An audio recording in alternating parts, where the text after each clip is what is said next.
Yaliagaya aquí na syudad el vote counting machine o VCM que ay usa el syudad na Mayo 9 eleksyon. Asugun con el portavoz de la oficina del COMELEC aquí na Región 9, Attorney Stephen Roy Cañete, total de 617 mga VCM el necesita el syudad para usa na eleksyon, pero mas de media pa lang el yaliaga aquí na syudad.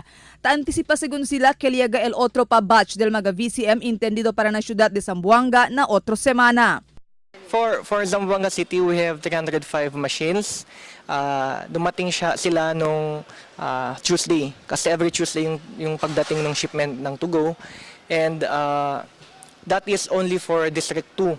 We expect the machines for District 1 to be delivered to Zamboanga City next Tuesday. Puera con el mga VCM, yaliagaya también el otro pa mga election para Pernelias, igual el mga battery pack del mga makina y el mga ballot boxes. Tali aura na un bodega na baliwasan seaside este mga VCM y mga election para Pernelias. Istrikto al seguridad na lugar aver para asigura segun que no hay quien puede mete o hace sabotaje con este mga makina. Puera con el mga guardia del mismo bodega, tiene también segun mga pulis y soldado quien ay ayuda visya 24 horas con este mga makina. Asugun kun Cañete, no hay man sila taresibi mga informasyon que tiene el quien quiere mete con este mga makina, pero mas ventaja ya lang segun para asigura el seguridad de este mga makina. Maski el mga miembros del local media hindi basta-basta ta pwede entrar na bodega, iman video o sakaretrato con mga makina y otro mga election para Pernelias. Si Cañete habla parte también este del estricto seguridad que ta implementa na lugar. Kailangan natin bantayan yung mga machines natin para walang sino mang mag-compromise ng mga machines natin, and so that during elections ma-deliver natin ng complete yung machines natin. Baka po may mag-sabotage sa mga machines natin, may magtatapon nung kung ano man, maglalagay nung bomba para hindi ma-deliver yung machines natin. Those are the scenarios that we are preventing.